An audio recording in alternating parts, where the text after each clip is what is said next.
شاید میں ڈاکٹر ہوتا تو میں اتنا بہتر ڈاکٹر نہ ہوتا, یا شاید ڈاکٹر ہوتے ہوئے لائف میں وہ سب کچھ نہ کر پاتا جو میں آج کر رہا ہوں, کیونکہ لائف جو ہے ڈاکٹر ہوتے ہوئے لائف آپ کی ایک خاص ڈومین میں ہوتی ہے. جی جی جی, آپ کا ایکسپوئر باہر بہت کم ہوتا ہے, کیونکہ آپ پیشنٹ کے ساتھ ریلیٹ ہوتے ہیں, آپ ان کے لیے محسن ہوتے ہیں اور ان کی زندگی آپ کے بھروسے ہوتی ہے, اس لیے آپ چھوڑ نہیں سکتے ایک سچویشن کو. تو ہر انسان پہلے اپنے اندر یہ معلوم کرے کہ وہ کس مقصد کے لیے بنا ہے. وہ کیسے معلوم ہو سکتا ہے کہ وہ یہ جانے کہ وہ کس چیز میں بہتر ہے. ہمیں بطور انسان محنت کرنے کی ضرورت ہے. ٹھیک, نہ صرف اس کے کہ مایوس ہو جائیں کہ میں ہی اس چیز کے لیے کیوں سلیکٹ نہیں ہوا.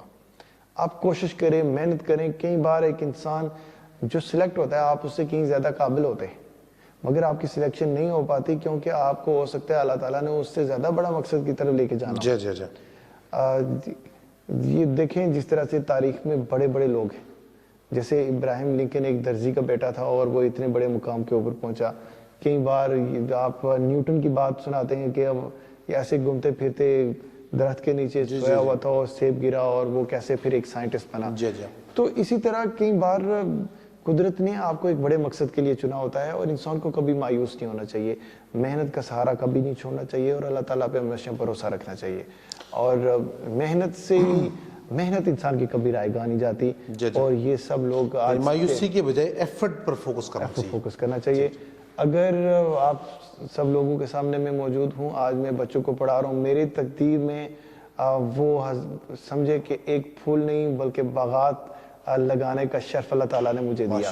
شاید اگر میں ایک ڈاکٹر ہوتا تو شاید میں ایک ڈاکٹر ہی ہوتا, میں بہت سے لوگوں کا علاج تو ضرور کر پاتا, لیکن میں ہزاروں ایسے پھول کلیاں اور یہ درخت بڑے بڑے جو اتنے بڑے شجر بنیں گے, جو ہزاروں باغات بنیں گے, اب وہ شاید پھر نہ ہو پاتا مجھ سے.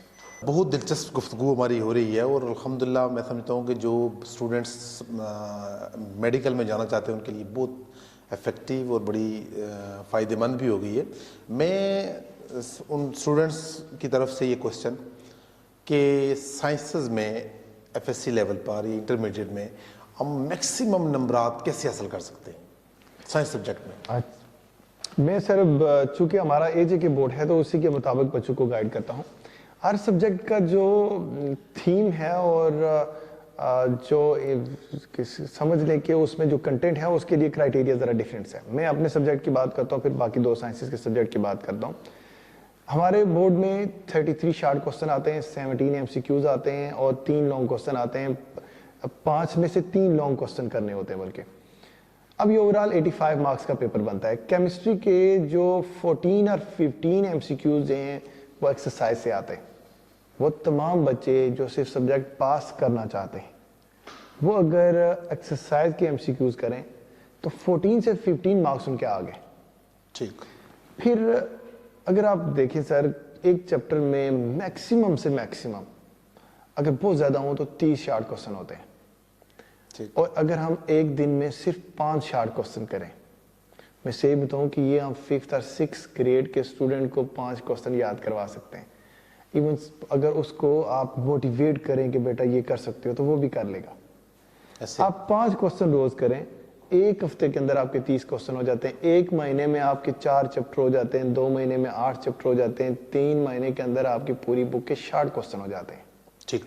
اور وہ شارٹ کوسچن ایک ٹیچر ان سے اتنی بار بچے کو اتنی بار گزارے یا بچہ ان میں سے اتنی بار گزرے کہ اس کا کوئی شارٹ پھر غلط نہ ہو, وہ پھر بھی 33 میں سے 22 کرنے ہیں. ٹھیک. اب چھوٹی باتوں کا خیال رکھنا ہے جی کہ آپ نے کنٹینٹ درست رکھنا ہے, ٹیچر سے کنسلٹ کر لیں. اب یہ 44 مارکس ہیں. ٹھیک. میں چلیں آپ 40 لے لیں. ٹھیک. اگر آپ 40 مارک لے لیں, 15 آپ نے ایم سی کیوز میں لے لیے, آپ کے مارکس بن جاتے ہیں 55. ٹھیک. کوئی بھی بچہ فیل نہیں ہوتا. فیل ہونے والا بچہ بھی فیل نہیں ہوتا. ٹھیک. پھر آ جائیں آپ لانگ کوسچن پہ. لانگ کوسچن 6 چیپٹر میں سے 3 لانگ کوسچن آتے ہیں جن کو کہ وہ چیپٹر ایزی ون بھی ہوتے ہیں. ٹیچر یا اسٹوڈنٹ آپس میں کاؤنسلنگ کر لیں جی کہ کون سے چیپٹر ان کو ایزی فیل ہوتے ہیں. ہر بچے کی ایک اپنا انٹرسٹ ہوتا ہے. ٹھیک. اگر وہ 6 چیپٹر کر لے تو اس کے 24 مارکس کے لانگ کوسچن ہو جاتے ہیں. ٹھیک. اب ان 24 مارکس میں اگر وہ 15 مارکس ہی لے تو یہ 70 مارکس ہو جاتے ہیں. یعنی اگر ہم سینٹرلائزڈ ہوں, فوکس ہوں اور ایک پیٹرن کے ساتھ ورک کریں, ہر ادارہ اس چیز کو فوکس کرتے ہوئے ورک کرے, تو وہ ایک عام اسٹوڈنٹ جو کہ 30-40 مارکس لیے ہوتا ہے نا, اس سے وہ 70 مارکس دلوا سکتے ہیں. یہ ہو گیا کیمسٹری کا کرائیٹیریا. اب آ جائیں جو بایولوجی کا ہے.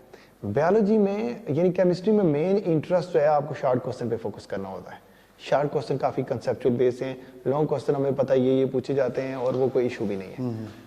بایولوجی میں جو مین جو انٹرسٹ ہوتا ہے, جس میں جو ٹاپرز کے لیے, پرٹیکولرلی ٹاپرز کے لیے, ان کو سب سے زیادہ فوکس کرنا ہوتا ہے لانگ کوسچنس پہ. اب شارٹ کوسچنس میں 33 ہیں, اس میں سے 22 شارٹ کوسچن کرنے ہوتے ہیں. وہ شارٹ کوسچن ایسے ڈیفیکلٹ نہیں ہوتے, بک کے اوپر لینیئری جو چیزیں ہوتی ہیں وہ ایگزیکٹلی وہی پوچھتے ہیں. جو پاس پیپر دیکھیں ایک سمپل سا پیٹرن ہے, بہت کنسیپچول بیس نہیں ہوتا ہے. اس میں جو ایم سی کیوز ہیں سم ہو, وہ بچے وہاں پہ مار کھاتے ہیں. اس کے لیے آپ بہت اچھے سے ڈیپلی گڈ سیورل ٹائم ایک جو ہے چیپٹر کو اچھے سے پڑھیں, اور پڑھتے ہوئے یہ انڈرسٹینڈ کریں کہ یہ بات کیا ہو رہی ہے اور کیسے ہو رہی ہے. صرف میمورائز نہیں کریں. آپ ایک بک کو چیپٹر پڑھ لیا ہے, آپ اس بک کو بند کر دیں. بک کو بند کرنے کے بعد آپ گھومیں پھریں, پورا چیپٹر آپ کے آنکھوں کے سامنے پھر رہا ہوگا, یہ لکھا ہوا, یہ لکھا ہوا, یہ ہے, یہ ہے, اس طریقے سے پڑھیں. اب باری آتی ہے لانگ کوسچن بایولوجی کے لیے, جنہوں نے 85 مارکس لینے ہیں ان کی بات کر رہا ہوں. اب اس کے لیے آپ کو فگرز پہ بہت زیادہ فوکس کرنا ہوتا ہے. بایولوجی میں اگر آپ نے کہیں پہ ایک لانگ کوسچن ہے, اس کی فگر ہے, اس کی فگر اگر آپ نے نہیں بنائی ہے تو آپ کو مارکس نہیں ملیں گے. اب اس کے لیے آپ کو اگین اینڈ اگین پریکٹس کرنے کی ضرورت ہے. کئی بار ہمارا جو ایک ٹاپک ایسا آ جاتا ہے وہ دکھنے میں بہت آسان ہوتا ہے, جس کا کنٹینٹ چھوٹا ہوتا ہے, اسٹوڈنٹ اس کو چوز کر لیتا ہے اور اس کے ریلیٹڈ آپ کے پاس مواد نہیں ہوتا ہے. مگر بک میں پھر بھی مواد ہوتا ہے. وہ مواد کئی بار فگر کے اندر موجود ہوتا ہے, سائڈ پہ بنے ٹیبل کے اندر موجود ہوتا ہے. اوورآل ان سب چیزوں کو کریٹیو وے سے لکھنے سے آپ پورے 85 مارکس لے سکتے ہیں. فزکس میں جو ڈیفیکلٹ زون ہے وہ ہے ایم سی کیوز. آپ جب ایک ٹاپک پڑھیں ڈے 1 سے, فزکس میں شارٹ کوسچن لانگ کوسچن کوئی پرابلم نہیں ہے. شارٹ کوسچن سیدھے سیدھے سے ایکسرسائز کے 19-20 کوسچن ایکسرسائز سے آتے ہیں, اور 19-20 ایکسرسائز کے کوسچن آتے ہیں. پوری بک میں بمشکل 200 شارٹ کوسچن ہوں گے, یا 220-30 ہوں گے, ہو سکتا ہے 200 بھی نہ ہوں. اور یہ کوئی مشکل بات نہیں ہے, آپ ایک دن میں 5 یاد کریں تو میرے خیال سے 1-2 ماہ میں یہ شارٹ کوسچن سارے یاد ہو جاتے ہیں. لانگ کوسچن میں بھی وہ جو 6 چیپٹر سلیکٹیو کر رہے ہیں آپ, ان کو سلیکٹیو اگر کر رہے ہیں, اگر جو ٹاپر اسٹوڈنٹ ہیں وہ تو اس چیز کے اوپر بالکل بھی نہ جائیں کہ وہ سلیکٹیو اسٹڈی کریں. اگر آپ سلیکٹیو اسٹڈی کو چوز کرنے بھی جا رہے ہیں, یہ صرف آپ آخری منتھ میں ڈیسائیڈ کریں. اس سے پہلے آپ پوری بک کو بہت اچھے سے پڑھیں, چونکہ آپ نے ایک ایسے ایگزام کے لیے جانا ہے جہاں پہ کمپٹیشن ہے. تو آپ پہلے ان سب بکس کو پڑھیں. آخری منتھ میں یا آخری ویک میں آپ اس بات کو ڈیسائیڈ کریں کہ میں نے لانگ بہت سے ایگزیکٹلی کیسے یاد کرنا ہے. آپ کو پوری بک آنی چاہیے, مگر وہ ایگزیکٹ پرفیکٹلی آنے چاہیے. آپ ڈے 1 سے جو ٹاپک پڑھیں اس کے ریلیٹڈ جتنے بھی ایم سی کیو جہاں کہیں سے آپ کو ملتے ہیں, آپ اسی طرح پریکٹس کریں جیسے میں نے انٹری ٹیسٹ کے لیے کرائیٹیریا ڈیولپ کیا کہ آپ کوسچن چیپٹر پڑھیں, ان پرابلم کو سالو کریں. آپ سے سالو نہیں ہوتی, آپ جو غلط ہوئے ہیں, جو جہاں سے غلط ہوئے ہیں اس ٹاپک کو دوبارہ پڑھیں, اس کو اس طرح سے پڑھیں کہ وہ ایم سی کیوز آپ سے سالو ہوں. اگین اینڈ اگین اس طرح سے پڑھیں کہ وہ ایم سی کیوز آپ کے سالو ہوں. جو مرضی اس کے ریلیٹڈ آپ سے ایم سی کیوز پوچھا جائے, وہ ٹاپک آپ اتنے اچھے سے پڑھے ہوں کہ آپ اس کو سالو کر لیں. ان چیزوں کو اگر آپ فالو کریں تو پرفیکٹلی بندہ نمبر لے سکتا ہے, 85 سے 85 نمبر لے سکتا ہے. سنس مائی ٹائم, اس وقت میں نے جو میری فرسٹ ایئر کی جو کیمسٹری ہے اس میں میرے پورے مارکس ہیں, اور جو سیکنڈ ایئر کی فرسٹ ایئر سیکنڈ ایئر کی بیولوجی 81-82 مارکس ہیں. اس ٹائم پہ اگر ہم نے لیے ہیں تو اس ٹائم میں تو اویئرنیس, ٹیچر کرائیٹیریا بھی بڑے اسٹرانگ ہو گیا ہے, اور لوگ موٹیویٹڈ بھی ہیں, اور لوگ فوکسڈ بھی ہیں, بچے فوکسڈ بھی ہیں. سب چیزیں ہونے کے باوجود بچے اس چیزوں کو لے سکتے ہیں. بہت شکریہ سر, بہت مہربانی, آپ نے تو بڑا کلیئرلی ساری چیزوں کے بارے میں ایکسپلین کیا ہے. میں ایک مرتبہ آپ کا پھر شکریہ ادا کرتا ہوں, اور اس دعا کے ساتھ کہ اللہ تعالیٰ ہم سب کی مشکلات کو آسان فرمائے آقا علیہ السلام کے صدقے سے. تو اسی کے ساتھ آج کے پروگرام سے اجازت دیجیے اپنے میزبان سید یاسر عباس کو. ملیں گے نئے پروگرام کے ساتھ انشاءاللہ جلدی.